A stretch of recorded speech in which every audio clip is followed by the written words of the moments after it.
A Ballad by Anonymous. Turn, gentle hermit of the dale, and guide my lonely way to where yon taper cheers the vale with hospitable ray. For here forlorn and lost I tread, with fainting steps and slow, where wilds, immeasurably spread, seem lengthening as I go. Forbear, my son, the hermit cries, to tempt the dangerous gloom, for yonder faithless phantom flies to lure thee to thy doom.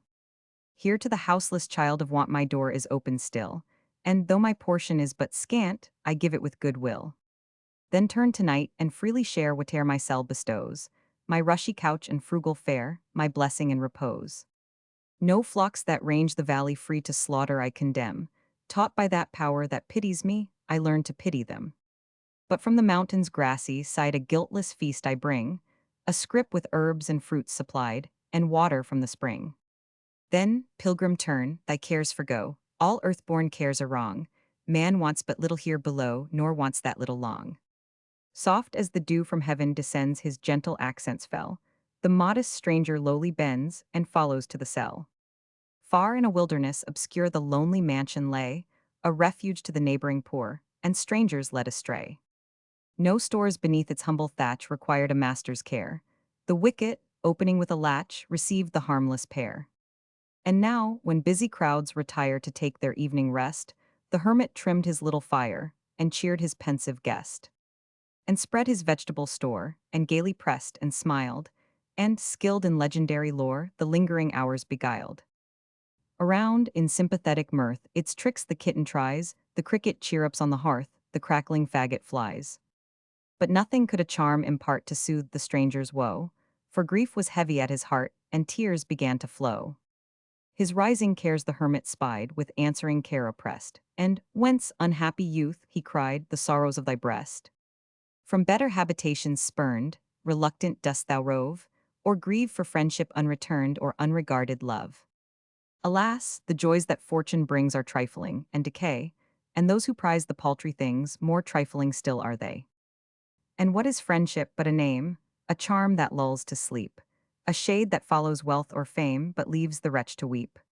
And love is still an emptier sound, the modern fair one's jest, on earth unseen, or only found to warm the turtle's nest. For shame, fond youth, thy sorrows hush and spurn the sex, he said. But while he spoke, a rising blush his lovelorn guest betray 500. Surprised he sees new beauties rise, swift mantling to the view, like colors o'er the morning skies, as bright as transient too.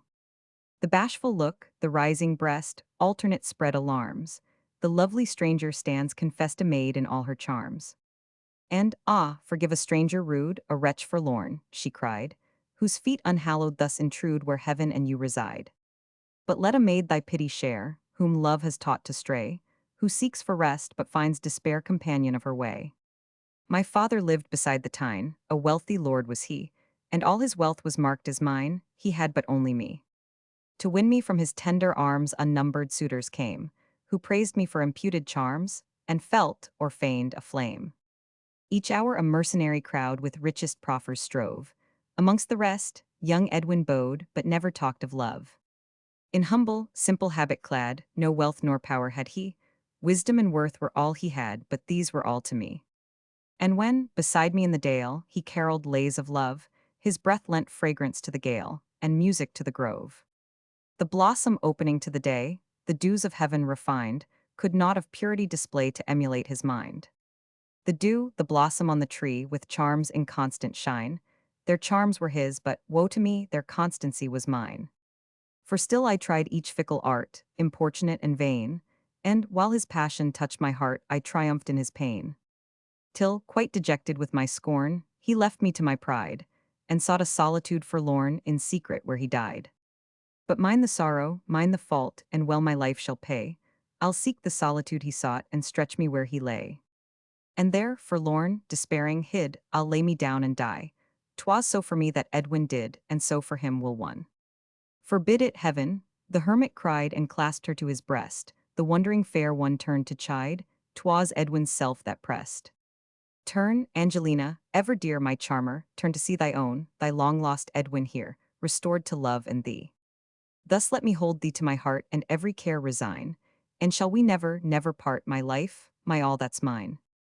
No, never from this hour to part, we'll live and love so true. The sigh that rends thy constant heart shall break thy Edwin's too. Goldsmith.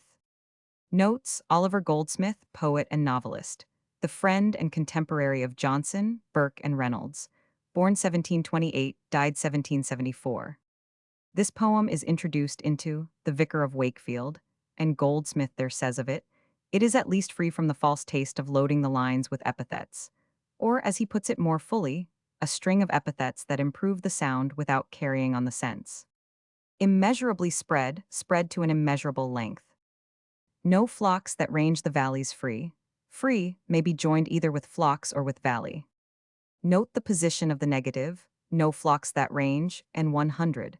I do not condemn the flocks that range. Guiltless feast, because it does not involve the death of a fellow creature. Scrip, a purse or wallet, a word of Teutonic origin. Distinguish from scrip, a writing or certificate, from the Latin word scribo, I write. Far in a wilderness obscure, obscure goes with mansion, not with wilderness. And gaily pressed him to eat. With answering care one, with sympathetic care. A charm that lulls to sleep. Charm is here in its proper sense, that of a thing pleasing to the fancy is derivative. A shade that follows wealth or fame, a shade a ghost or phantom. Swift mantling and 100, spreading quickly over like a cloak or mantle.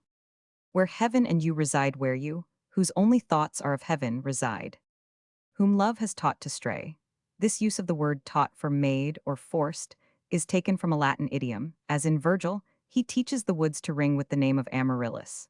It is stronger than made or forced, and implies, as here, that she had forgotten all but the wandering life that is now hers.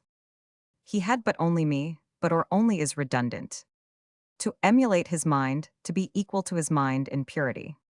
Their constancy was mine. This verse has often been accused of violating sense, but however artificial the expression may be, neither the sense is obscure, nor the way of expressing it inaccurate. It is evidently only another way of saying, in the little they had of constancy, they resembled me as they resembled him in their charms.